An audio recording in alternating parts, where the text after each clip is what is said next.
En esta parte número 12 de Gog y Magog vamos a centrarnos ya en esos puntos que podíamos ver y que os mostramos en la conferencia anterior. No entraremos en todos, iremos recogiendo los más significativos y una vez más van a servir para empezar a comprobar qué dijo Ellen White y qué dijeron los pioneros adventistas sobre Gog y Magog. Pero cuidado, porque no es solo lo que eran sus creencias, sino que hacen referencia también a lo que creían otros, como los judíos. Interesante, y sobre todo aún más lo va a ser en la siguiente conferencia.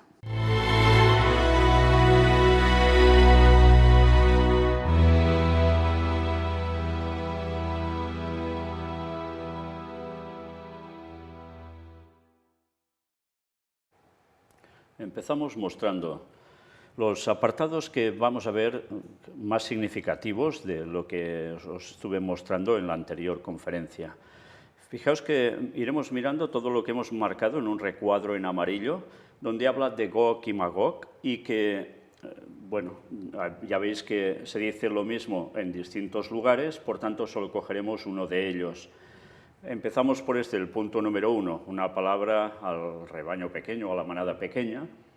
En la página 12, primer párrafo, Ellen White escribe algo y vamos a ver que escribe al hermano Eli Curtis. Topsham, 21 de abril de 1847, al hermano Eli Curtis, ciudad de Nueva York. Estimado hermano, en el amanecer, volumen 1, los números 10 y 11, me invita amablemente a dirigirle una comunicación. La única disculpa que tengo para ofrecer por no haber escrito antes es que no he tenido un deber claro de escribir hasta ahora. No dudo que me disculpe por dirigirme a usted tan públicamente en este momento. He estado muy interesado en sus escritos en Down y más, y totalmente de acuerdo contigo en algunos puntos, pero en otros discrepamos ampliamente. Vamos a ver en qué discrepaban. Ya veréis que la traducción está hecha automáticamente del inglés, por tanto habrá alguna cosa que no termina de encajar bien en español. Su extra está ahora en el estrado delante de mí y te ruego que te diga a ti y al rebaño disperso de Dios lo que he visto en visión relativo a estas cosas sobre las cuales has escrito. Estoy totalmente de acuerdo contigo en que habrá dos resurrecciones literales con 1000 años de diferencia. Fijaos que Ellen White, además, aparte de lo que se muestra Biblia en mano, lo que hace también es, gracias a Dios, tener visiones. Y en esas visiones se terminan de concretar muchas cosas. ¿Y aquí qué le dice? Pues que habrá dos resurrecciones literales, con 1000 años de diferencia. Fijaos, en el año 6000, desde la entrada del pecado, y 1000 años después, o sea, después del milenio. También concuerdo contigo en que los cielos nuevos y la tierra nueva, cita Apocalipsis 21:1, Isaías 65:17, segunda de Pedro 3:13, no aparecerán hasta que los muertos impíos sean resucitados y destruidos en el final de los 1000 años.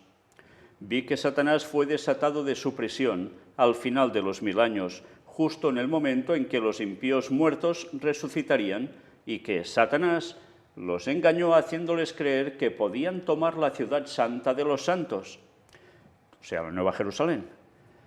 Todos los malvados marcharon alrededor del campamento de los santos, con Satanás a la cabeza, y cuando estaban listos para hacer un esfuerzo para tomar la ciudad, el Todopoderoso sopló desde su alto trono sobre la ciudad un soplo de fuego devorador, el cual descendió sobre ellos y los quemó, raíz y rama. Y ahora la parte donde ya cita Gog y Magog. Y vi que así como Cristo es la vid y sus hijos los sarmientos, así Satanás es la raíz y sus hijos son los pámpanos. Y en la destrucción final de Gog y Magog, todo el ejército inicuo será quemado, raíz y rama, y dejará de existir. Entonces aparecerán los cielos nuevos y la tierra nueva. Entonces los santos edificarán casas y plantarán viñas. Vi que todos los justos muertos fueron resucitados por la voz del Hijo de Dios en la primera resurrección, y todos los que resucitaron en la segunda resurrección fueron quemados y dejaron de existir. Nos situamos, ¿no? Habla de Gog y Magog una vez más en la destrucción final de Satanás y sus ángeles y de los resucitados impíos, que atacarán la Nueva Jerusalén, y entonces Dios les hace descender todo este fuego y quedan consumidos, a tal modo que raíz y rama, Satanás y todo el resto de los suyos, todos. Bueno, queda claro el contexto y queda claro el momento en que cita a Gog y Magog. Ya lo vimos que hacía referencia también al fin del milenio, pero hemos visto que también podía haber referencias a antes de la segunda venida de Jesús. Pero aquí lo cita claramente Ellen White, al fin. Y le sigue diciendo, ¿piensas que aquellos que adoran ante los pies del santo, de Apocalipsis 3:9, al fin serán salvos? Aquí debo discrepar contigo, porque Dios me muestra que esta clase eran adventistas profesos que se habían apartado y crucificaron para sí mismos al Hijo de Dios de nuevo y lo avergonzaron públicamente. Y en la hora de la tentación que está por venir, para mostrar el verdadero carácter de cada uno, sabrán que están perdidos para siempre y abrumados por la angustia del Espíritu, se postrarán a los pies del Santo. Interesante, ¿eh? ¿Quiénes son esos que se postrarán a los pies de Cristo, del Santo? Pues ya lo veis, adventistas profesos que se han apartado, que no han aguantado en la verdad hasta el fin. También piensas que Miguel se levantó y comenzó el tiempo de angustia en la primavera de 1844. Fijaos, cuando la famosa fecha del gran chasco. El Señor me ha mostrado en visión que Jesús se levantó y cerró la puerta y entró al lugar santísimo, en el 7º mes de 1844. Pero el hecho de que Miguel se levante, como dice Daniel 12:1, para liberar a su pueblo, está en el futuro. Evidentemente, eso estaba en el futuro, para la segunda venida de Jesús. Por tanto, fijaos cómo ya habían otra vez reinterpretaciones de lo que pasaba en 1844, de lo que pasó. Y Ellen White matiza y aclara, no es lo que dices, esto no funciona así. Esto no sucederá hasta que Jesús haya terminado su oficio sacerdotal en el santuario celestial y se despoje de su atavío sacerdotal y se ponga sus vestiduras más reales y su corona para cabalgar en el carro nublado, para trillar las naciones con ira y librar a su pueblo. Qué interesante la expresión que llega a decir aquí. Habla del momento en que Cristo termina su oficio en el santuario celestial, en el lugar santísimo, que está desde 1844, que pasó del lugar santo al lugar santísimo, empieza el juicio investigador sobre los vivos y, bueno, sobre los vivos no, desde Adán hasta el último de los que está esperando a Cristo, pero que han muerto antes del retorno de Cristo, de todo el pueblo de Dios, de toda la historia. Y recordemos que también entran en ese juicio, como no, los 144.000, que son los que quedan vivos. Y al final, ¿qué sucede?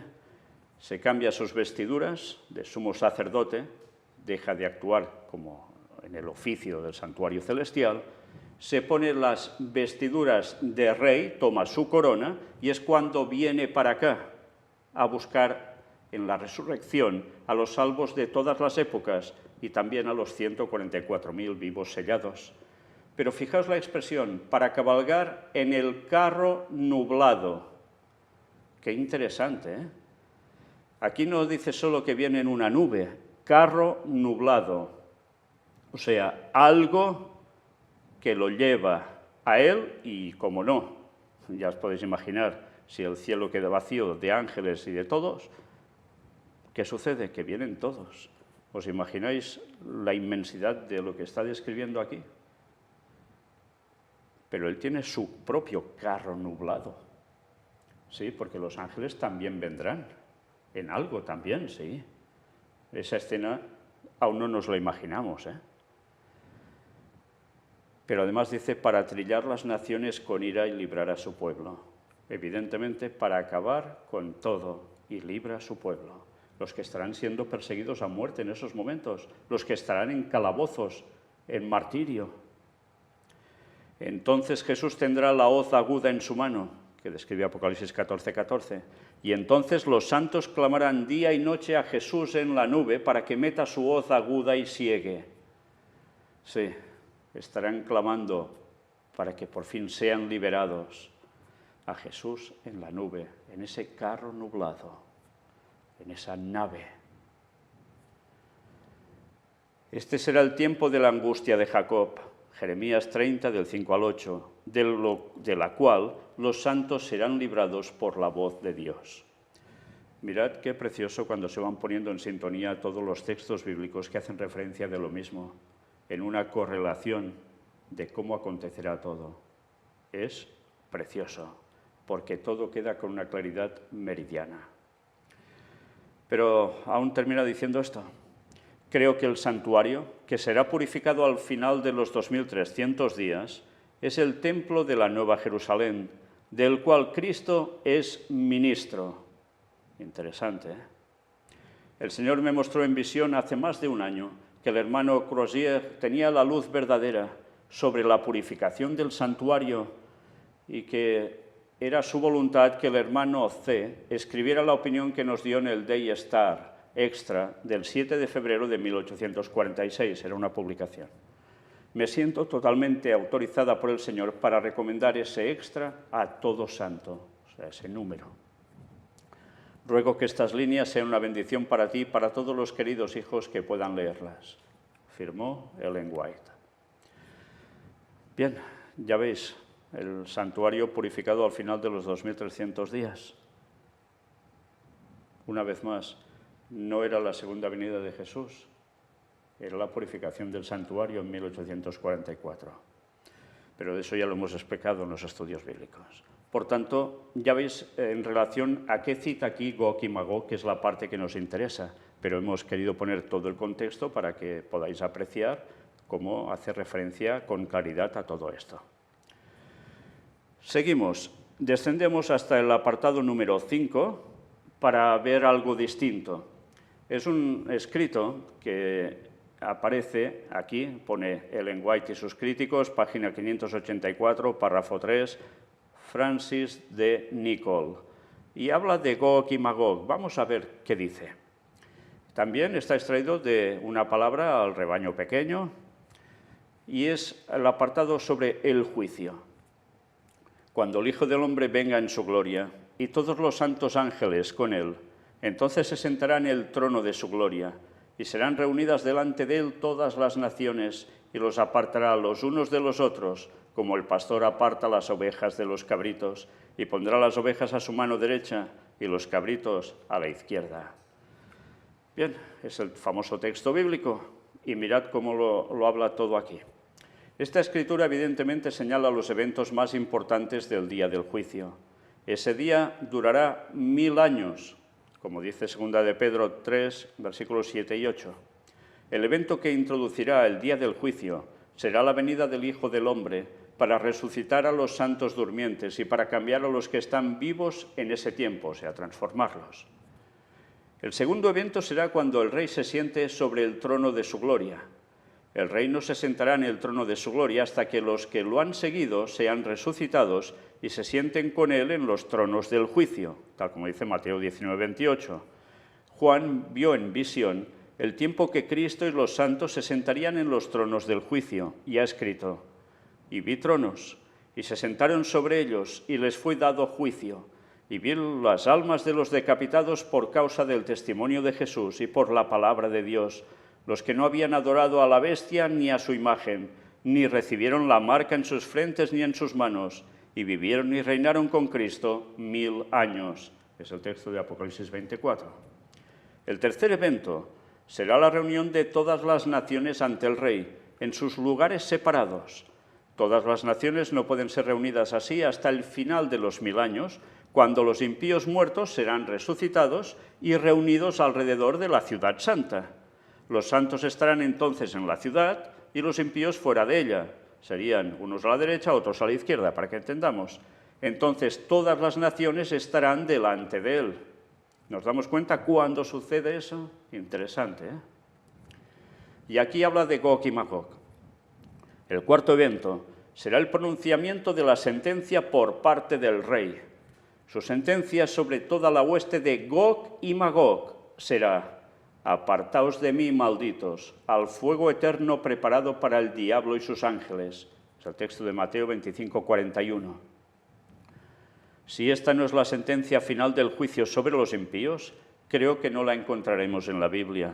Por lo tanto, los impíos no son sentenciados antes de que venga Cristo, pero ellos escucharán su sentencia después de resucitados al final de los 1000 años. Sí, en esa resurrección, cuando quieran atacar la Nueva Jerusalén, allí les queda clara la sentencia. ¿El juicio ya se ha hecho sobre ellos? Claro que sí, ya están sentenciados en esos momentos. Y luego se les aplica directamente la sentencia, la ejecución. No es necesario que la sentencia final se dé antes de la primera resurrección, como algunos han enseñado, porque los nombres de los santos están escritos en el cielo, y Jesús y los ángeles ciertamente sabrán a quién levantar y reunir en la Nueva Jerusalén.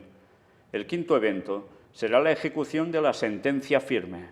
Algunos han argumentado que los 1000 años se tomarán para ejecutar el juicio sobre los impíos, pero esto no puede ser, porque el hombre de pecado será destruido con el resplandor de la segunda venida de Cristo. Por lo tanto, los impíos permanecerán en silencio en el polvo durante los 1000 años, o sea, estarán muertos. ¿Cómo puede ejecutarse el juicio sobre los impíos antes de que resuciten? Ciertamente es imposible. Juan vio a los impíos, todos levantados y reunidos alrededor del campamento de los santos, al final de los 1000 años. También vio descender fuego de Dios del cielo que los devoró. Esta será la ejecución del juicio final sobre todos los impíos. Dios ejecutó sus juicios sobre los impíos en los días de Lot y Noé y en la destrucción de Jerusalén, y ejecutará sus juicios sobre los impíos vivientes en el derramamiento de las 7 postreras plagas. Pero el derramamiento de todos estos juicios no puede ser la ejecución final del juicio. Eso será en la muerte segunda. Entonces Dios hará nuevas todas las cosas. Entonces el rey dirá a los de su derecha: venid, benditos de mi Padre, heredad el reino preparado para vosotros desde la fundación del mundo. Mateo 25, 34. Entonces Dios tendrá un universo claro, porque el diablo y sus ángeles y todos los impíos serán quemados, raíz y rama. ¿Y quién escribe esto? James White, el esposo de Ellen White, con una lógica aplastante. ¿Nos quedan claros los conceptos de qué es lo que debe acontecer? Más claro imposible, ¿no? Bien, ahora vamos a descender hasta el punto número 6, que habla de el don de profecía, página 33, párrafo 3, del doctor Alberto Tim y Dwayne Esmond, que citan también, como no, a Gog y Magog. Condicionalidad de la voz profética. Habla de varios principios. Vamos al cuarto principio, que es donde habla de Gog y Magog. Esto ya son comentarios, no es Ellen White ni su esposo. La profecía es condicional cuando se establece en el establecimiento de un pacto. Un pacto contiene el elemento de condicionalidad. Ejemplos apropiados de tales profecías condicionales del pacto son aquellas en relación con la restauración de Israel, como la creación de la Nueva Jerusalén en el escenario de los nuevos cielos y la nueva tierra, de Isaías 65, del 17 al 25, ahí se cita. Los Gog y Magog, en la profecía de Ezequiel, capítulos 38 y 39, reconstrucción del templo de Ezequiel, que aparece en Ezequiel, capítulos del 40 al 48, y el establecimiento del reino de Dios según Zacarías 14. Sí, porque esto vale la pena comentarlo. Se nos habla de Gog y Magog y se nos habla de una reconstrucción del templo y después establecimiento del reino de Dios. ¿Todo esto se pudo producir aquí en la tierra? Bueno, esto en parte es lo que habrá y en parte es lo que no podrá haber, como ya hemos ido comentando. Y aún hablaremos bastante más a fondo de todo esto. Ahora aquí solo os dejo esta pincelada. Y bien, vamos al punto número 9, porque el resto viene a decirnos más o menos lo mismo de lo que vamos a ver también ahora aquí. La vida y los tiempos de Jesús el Mesías. Libro 5, página 84, párrafo 1 de Alfredo Edersheim. Y cuando cita Gog y Magog dice, aquí en el capítulo 6, la tarde del tercer día de la semana de la Pasión. Teniendo en cuenta entonces que los discípulos no podían unir la desolación del templo con la inmediata venida de Cristo a su reino y el fin del mundo, Su pregunta a Cristo era doble: ¿cuándo serían estas cosas? ¿Y cuáles serían las señales de su real advenimiento y la consumación de la era? En el primero el Señor no dio información. A este último fue dirigido su discurso en el Monte de los Olivos. En un punto, la declaración del Señor había sido tan novedosa que casi explicaba su pregunta. Los escritos judíos hablan con mucha frecuencia de los llamados dolores del Mesías, Sheblei Shel Mashiach. Estos eran en parte los del Mesías y en parte, quizás principalmente, los de la venida del Mesías.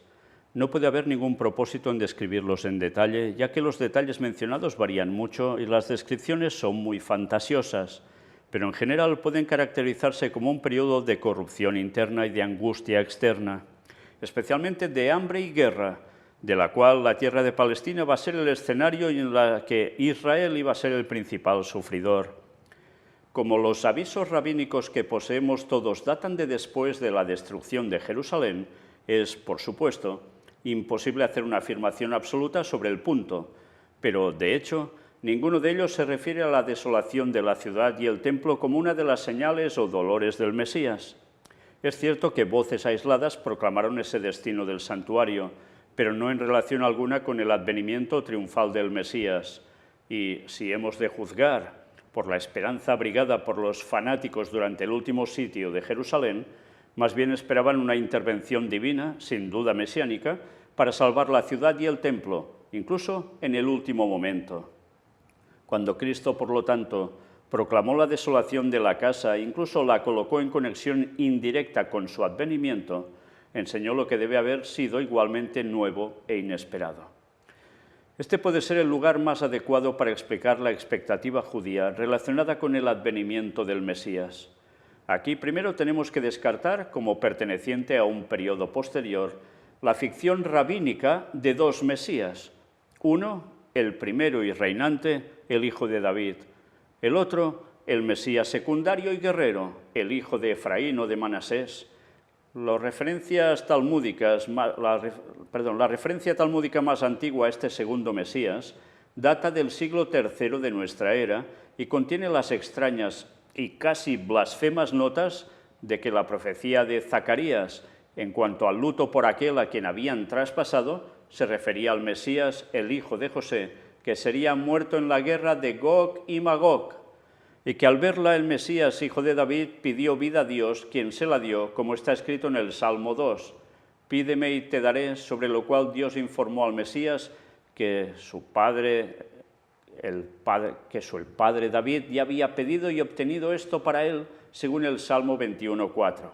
Fijaos que aquí nos narran toda una explicación que han dado judíos a partir del siglo III sobre incluso hasta dos Mesías distintos, Todo para no aceptar lo que deberían aceptar a Jesús como el auténtico Mesías. Y se inventan una de cosas que no cuadran por ningún lado. Nos sigue diciendo: generalmente el Mesías, hijo de José, está relacionado con la reunión y restauración de las 10 tribus. Escritos rabínicos posteriores conectan todos los sufrimientos del Mesías por el pecado con este hijo de José. La guerra en la que sucumbió el hijo de José finalmente sería llevada a una terminación victoriosa por el hijo de David, cuando la supremacía de Israel sería restaurada y todas las naciones caminarían en su luz. No es de extrañar que los diversos avisos sobre el Mesías, hijo de José, sean confusos y a veces inconsistentes, considerando las circunstancias en las que se originó este dogma. Su razón principal fue, sin duda, controvertida. Cuando apenas presionado por el argumento cristiano sobre las profecías del Antiguo Testamento de los sufrimientos del Mesías, la ficción sobre el hijo de José, como distinto del hijo de David, ofrecía un medio de escape bienvenido.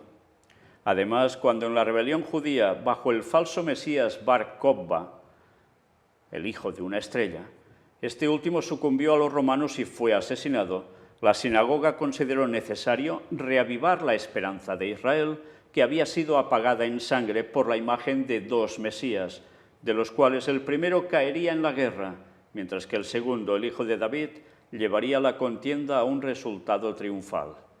Ya ves las explicaciones que daban todo por no querer aceptar a Jesucristo. Vaya invenciones tuvieron que llegar a hacer. Y esto es interesante, pues lo escriben pioneros adventistas relatando la historia de creencias judías. Bien, ya hemos visto que aquí hablaban de Gog y Magog bajo esos términos, y ahora vamos al punto número 10. La vida en los tiempos de Jesús el Mesías, libro quinto, página 88, párrafo 1, también de Alfredo Edersheim. Y nos dice, también hablando sobre Gog y Magog, en el capítulo 6, la tarde del tercer día de la semana de la Pasión.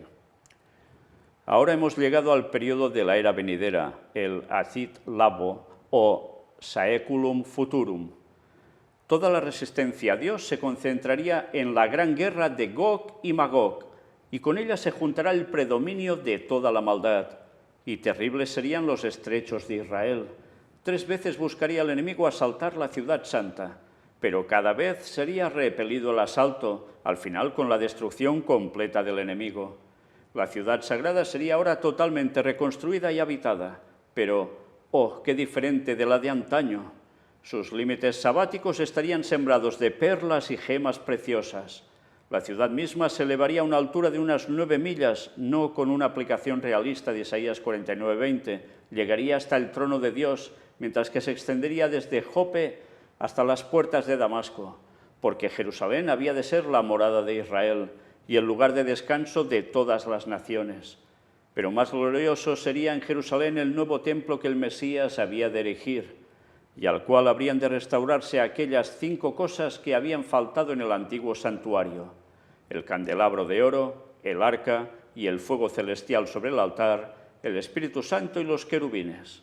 Y la tierra de Israel sería entonces tan ancha como había sido esbozada en la promesa que Dios le había dado a Abraham y que nunca antes se había cumplido, ya que la mayor extensión del gobierno de Israel solo había sido sobre 7 naciones, mientras que el divino promesas se extendió sobre 10, sino sobre toda la tierra.